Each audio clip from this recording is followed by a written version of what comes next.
Oke, di live kali ini saya ingin membahas tentang ini teman-teman. Bahas tentang gimana sih gambarannya ketika menjadi content creator di sosial media itu merupakan hal yang bisa menguntungkan. Nah, di sini akan saya kasih gambaran singkat tentang perbedaan ketika menjadi content creator dan juga yang bukan jadi content creator. Sesuai judul live kita kali ini yaitu tentang membahas tentang konten sosial media. Oke, langsung masuk ke inti pembahasan aja ya. Nah, buat mudah memahaminya, saya punya dua asumsi di sini, dua jenis orang, dua jenis ya. Yang pertama ini ada si kama dan si kamu. Ada dua anak. Nah setelah itu si kama dan si kamu ini memiliki passion yang sama, yaitu mereka suka bidang melukis. Entah melukis di kanvas, pokoknya berhubungan dengan dunia menggambar. Mereka punya passion yang sama, mereka suka. Nah setelah itu si kama dan si kamu dia mulai berkeinginan nih gimana caranya bisa memonetisasi skillnya ini, passion ini, untuk mendapatkan income lah, ataupun bisa mendapatkan penghasilan tambahan kayak gitu ya dari online. Ini kalau penghasilan online itu macam-macam sih jenisnya. Kalau konteksnya live kita kali ini fokusnya ini membahas tentang jualan online. Gimana caranya si kama dan si kamu punya passion di bidang melukis, ingin memonetisasi skillnya, kesukaannya, hobinya melukis, untuk bisa mendapatkan penghasilan secara online dengan cara jualan online. Nah, untuk berjualan online, si kama dan si kamu melakukan hal yang cara yang berbeda. Nah, kalau si kama itu dia melakukan pakai strategi. Kalau si kamu dia langsung hard selling. Nah, disinilah bedanya menjadi content creator yang dipahami oleh si kama dan si kamu. Kalau si kamu dia pahamnya mau jualan skillnya, dia ya langsung jualan online course. Produknya sama ya, semacam online course ataupun produk-produk seperti peralatan buat ngelukis. Nah itulah yang dilakukan si kamu. Dia langsung hard selling, langsung promosi, kasih harga promo, kasih diskon di sosial medianya. Tapi kalau si kama ini dia berbeda strateginya. Dia membangun yang namanya authority. Dia membangun yang namanya kepercayaan dulu. Dia membangun seperti portofolio online. Karena sifatnya orang akan, kasarnya gini, kalau teman-teman langsung disodorin produk jualan tanpa tahu dia siapa, tanpa tahu track recordnya dia itu kayak gimana, kemungkinan besar untuk beli itu akan lebih sulit dibandingkan kalau seperti ini yang dilakukan oleh si kama. Nah, si kama ini melakukan 3 jenis konten paling utama yang ada di sosial media. Karena sifatnya sosial media adalah media channel berkomunikasi secara online, maka ditunjukkanlah konten-konten yang dibuat oleh si kama, yaitu lifestyle. Lifestyle ini seperti mengikuti tren, habis itu bikin vlognya dari activity-nya kayak gitu, background ataupun behind the scene ketika membuat suatu gambar, lalu membuat konten value. Konten value ini tujuannya adalah memberikan sebuah nilai ataupun memberikan suatu manfaat apa yang bisa diterima oleh followersnya ataupun yang bisa diterima oleh penonton kontennya. Nggak cuma kan gini ya, ketika orang itu melihat suatu konten kan dia membuang kuotanya. Nah si kama ini tahu nggak mau menyia-nyiakan kuota dari followersnya, maka dia memberikan value seperti tutorial caranya melukis, habis itu gimana caranya memegang kuas, cara memilih kuas yang paling tepat, dan lain sebagainya. Setelah itu dia membangun yang namanya proof. Nah, konten proof ini memperkuat ketika orang yang tadinya sudah, ini ya step by stepnya. Lifestyle ini bikin orang yang nggak tahu jadi tahu. Oh, mereka sadar keberadaan teman-teman itu ada membahas tentang konten melukis. Setelah itu bikin mereka yang tadinya tahu jadi mulai tertarik dengan memberikan konten-konten bersifat valuable ataupun ada manfaatnya untuk audiens. Selanjutnya masuk ke bagian proof. Merubah dari value ke proof itu perlu proses, perlu kepercayaan, perlu bukti. Makanya sesuai namanya yaitu proof. Nah, untuk membuat kepercayaan itu ada dari si audiens ke si Kama ini ya dengan cara dia membuat konten-konten misalnya, oh ayo siapa yang mau dibuatkan gambar ini, request ini, gratis. Nah itu tujuannya untuk meningkatkan trust sehingga proof-nya didapat. Dia punya portofolio online yang bisa diakui, yang bisa dinikmati langsung oleh followersnya. Nih, jadi si Kama melakukan yang namanya lifestyle content, value content, dan juga proof content. Kalau si kamu ini, dia langsung hard selling. Ya memang, sama-sama bisa ujung-ujungnya adalah jualan. Memang ini bisa menghasilkan penjualan, semua. Entah yang ini ataupun yang ini. Tapi pendekatan yang dilakukan itu berbeda. Kalau si kamu, dia langsung hard selling. Langsung kasih harga promo. Langsung nembak orang. Ya syukur-syukur kalau ini langsung laris nggak masalah. Dan marketnya sudah clear itu siapa. Tapi kalau misalnya teman-teman nih dikasih dua pilihan yang tinggal ini doang nih, tinggal si Kama sama si kamu, akan pilih yang mana? Kalau misalnya pingin nih jago melukis, pingin ketika melukis nanti bisa punya hiasan dekor rumah, dekor kamarnya jadi lebih menarik, karya sendiri. Lebih pilih yang mana? Si Kama atau si kamu? Pasti kemungkinan besar akan pilih si Kama. Karena apa? Itu tadi, si Kama membangun yang namanya konten yang bersifat lifestyle, daily activity, dia meliput aktivitas kesehariannya. Habis itu dia juga memberikan nggak cuma jualan aja, tapi dia juga memberikan manfaat loh buat followersnya, buat viewer kontennya. Lanjutnya meningkatkan proof dengan cara posting testimoni, portofolio kayak gitu. Nah, sama-sama sudah punya 100 konten, nih sama-sama sudah punya 100 konten. Kalau disuruh belajar, kalau misalnya nih teman-teman yang lagi nonton nih disuruh belajar dari awal banget tentang melukis, lebih pilih yang mana? Langsung beli peralatannya ini atau cari tahu dulu nih tentang tutorialnya seperti apa, habis itu cara megang kuasnya seperti apa, cara memilih kanvasnya seperti apa, terus desainnya itu kayak gimana bikinnya. Lebih pilih mana? Pasti kemungkinan besar akan pilih ini. Nah itulah goals dari ketika teman-teman membangun authority di sosial media dengan menjadi content creator. Nah, kalau dalam konteksnya jualan online, menjadi content creator adalah cara yang cukup efektif sekali. Karena apa? Tanpa budget sama sekali, tanpa budget beriklan pun, teman-teman sudah bisa mendapatkan traffic. Bisa mendatangkan orang secara ratusan, ribuan, bahkan lebih dari itu ke sosial medianya. Dengan cara ini tadi, menggunakan konten lifestyle, value, dan proof. Ya mungkin masih banyak yang masih awam ya tentang dunia ini ya, konten ini akan. Tapi potensinya begitu besar ketika teman-teman berhasil nih punya followers, punya engagement di dalam kontennya, maka akan lebih mudah untuk mempromosikan sesuatu itu tadi. Ya kalau misalnya teman-teman ada yang mau ditanyakan, langsung tuliskan aja di kolom chat, bisa langsung masuk di situ. Nah itu tadi. Nah sekarang balik lagi ke teman-teman semua. Tinggal pilih yang mana. Kalau misalnya mulai tertarik nih, oh aku pingin belajar jualan online, maka step paling awal yang harus dilakukan apa? Oh iya, aku mesti bangun ini dulu nih, authority. Kenapa authority ataupun personal branding ataupun membangun konten di sosial media menjadi penting? Karena apa? Banyak sekali kompetitor yang bergerak di bidang yang sama seperti yang teman-teman inginkan sekarang. Maka untuk menjadi berbeda dan menjadi lebih baik daripada kompetitor, maka harus dilakukan yang namanya ini tadi, bikin konten lifestyle, value, dan proof. Daripada langsung hard selling jualan. Meskipun sama-sama endingnya ntar juga jualan. Oke? Nah, ketika benar-benar menerapkan ini, punya 100 konten yang isinya lifestyle, value, dan proof, kemungkinan besar orang akan follow itu jauh lebih besar. Dan nantinya ketika follower sudah mulai bertambah, si Kama ini enak banget ketika dia ingin mempromosikan produk-produk lainnya. Dia tinggal ngeblas ke kontennya, lalu followersnya lihat, dan konversi terjadi.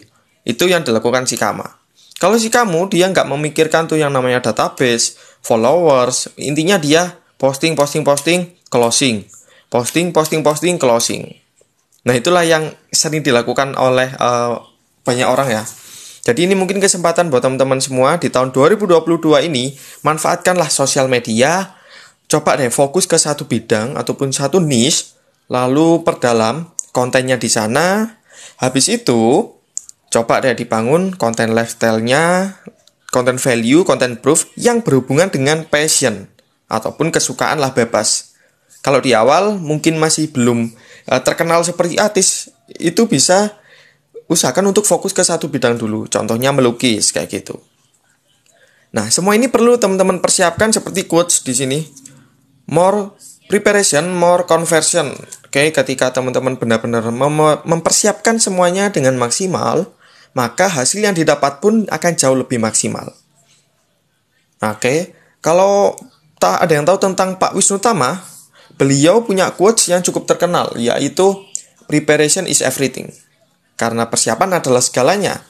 Terbukti, semua mahakarya yang dibuat oleh Pak Wisnu Tama, salah satunya di Asian Games, menghasilkan suatu mahakarya yang diakui banyak orang. Dan bahkan negara lain pun bisa memuji kalau Indonesia, wah Indonesia bagus banget ya persiapannya, Indonesia bagus banget ya hasil openingnya kayak gitu.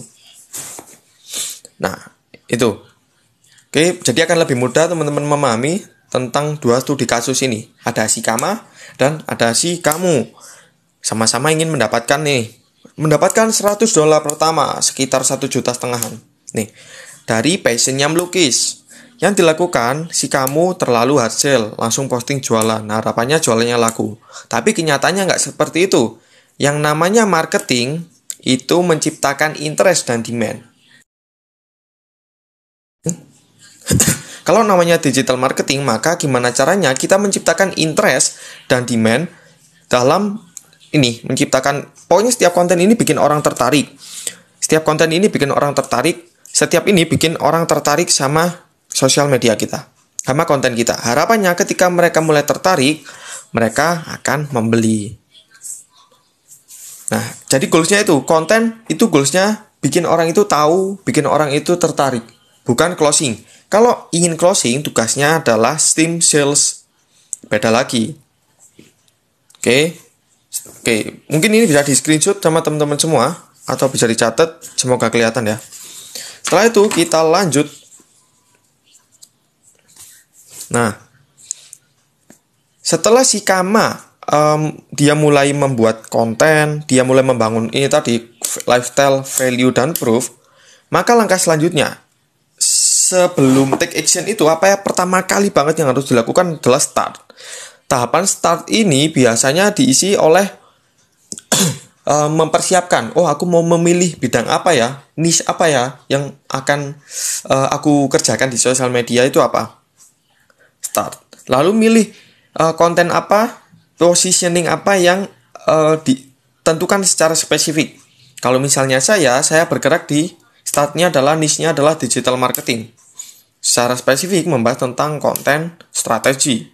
Oleh karena itu, saya memiliki positioning di sosial media saya, kontennya membahas tentang konten strategi. Lalu masuk ke tahapan pra-konten.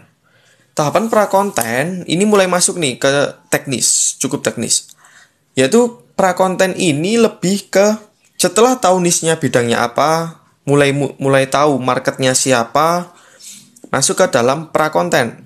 Apa yang harus dipersiapkan di awal? Ya pertama, ide konten dulu. Ide kontennya apa yang mau dikerjakan? Setelah ide konten beres, masuk ke bagian format kontennya yang paling cocok itu apa sih? Yang bikin potensi viral ataupun potensi banyak trafficnya itu yang apa? Habis itu, seberapa sering kita posting? Itu perencanaan konten ada di sini, pra-konten. Kita harus tentukan mau posting di platform apa. Karena setiap platform itu punya marketnya masing-masing, punya aliannya masing-masing. Kalau misalnya nih teman-teman suka lebih suka bikin video kayak gitu ya, jadi manfaatkan platform seperti TikTok, YouTube, Instagram. Kalau misalnya suka dengan copywriting berbau dengan teks, maka bisa juga dimanfaatkan Facebook sebagai platform atau Twitter. Nah, setelah aktivitas memanfaatkan, kita mempersiapkan nih semua konsepnya. Kita konsep konten, kita mau posting apa ya hari ini? Kita mengonsep dengan strategi apa ya? Hook, story, dan overnya seperti apa? Maka bisa langsung di take konten. Nah, setelah di take, edit sana sini, bla bla bla bla, jadi after content. Nah, ini yang nggak banyak orang tahu. ketika jadi content creator, banyak orang yang memahaminya cuma sini. Intinya bikin konten, posting, closing. Bikin konten, posting, closing. Mereka nggak memikirkan tentang after content. After content, yaitu gimana caranya, strategi apa yang harus kita lakukan supaya traffic itu datang ke konten kita, dan orang jadi follow kita, orang jadi tertarik dengan konten kita. Itu yang nggak banyak orang tahu. Itu juga perlu dipikirkan, mau dapetin trafficnya dari mana? Dari berbayar atau gratisan?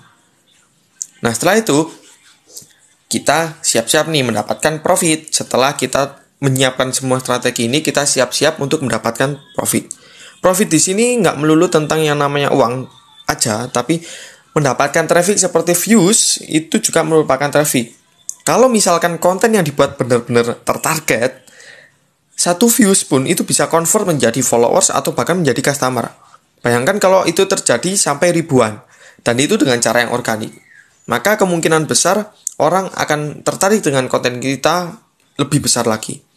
Profit yang didapat apa aja? Yaitu views-nya bisa mencapai ribuan bahkan lebih. Kita juga bisa mendapatkan potensi followers baru, yang selanjutnya kita juga bisa mendapatkan potensi prospek. Prospek ini adalah seperti followers, tapi dia jauh lebih warm. Kalau views itu cuma cold market biasa, followers itu cuma sekedar termasuk cold, tapi dia udah mulai tahu kita. Kalau prospek ini termasuk warm, di mana mereka sudah mulai mempercayakan kita, di mana mereka mereka udah mulai percaya dengan kita, lalu masuk ke customer. Profitnya kita bisa mendapatkan sales dari sana. Selanjutnya kita juga bisa mendapatkan profit seperti fans ataupun customer yang loyal. Nah, hal kayak gini itu nggak banyak dibahas oleh kebanyakan content creator. Di sini saya ingin sharing ke teman-teman semua.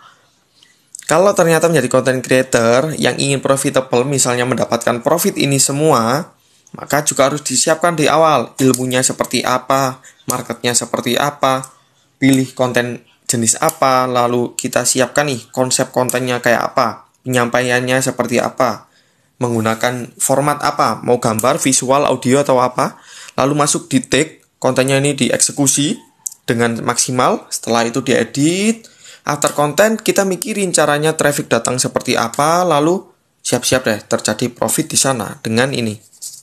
Kurang lebih 5 profit yang bisa didapatkan, nggak cuma customer aja. Nah, ini semua akan dibahas di Brain Creator Book. Nah, ini Brain Creator Book, notebooknya content creator. Ini salah satu modul ataupun materi yang ada di Brain Creator Book. Tuh. Salah satu materi yang ada di Brain Creator Book akan membahas tentang lifestyle, value, dan juga proof. Gitu. Oh, ini quotes-nya more preparation, more conversion. Ini tipe ini. More preparation, more conversion, dimana ketika kita mempersiapkannya dengan maksimal, harapannya konversinya pun juga lebih maksimal. Jadi teman-teman bisa langsung cari tahu sekarang tentang Brain Creator Book. Linknya ada di bio saya. Kalau misalnya ingin join komunitas ataupun tanya-tanya secara langsung, bisa klik link yang ada di bio juga. Pokoknya semuanya langsung klik link yang ada di bio saya. Oke, kalau misalnya nggak ada yang ditanyakan atau langsung ingin tahu di sosial media saya, bisa langsung follow. Beberapa waktu ke depan nanti juga ada live lagi seperti ini. Semoga memberikan manfaat. Semoga memberikan manfaat. Ketika benar-benar mempersiapkannya dengan baik, harapannya konten pun bisa memberikan impact buat banyak orang. Oke, terima kasih. Live kita kali ini segitu dulu. Semoga bermanfaat. Oke, saya Gong Dimas. Selamat beraktivitas dan sampai jumpa.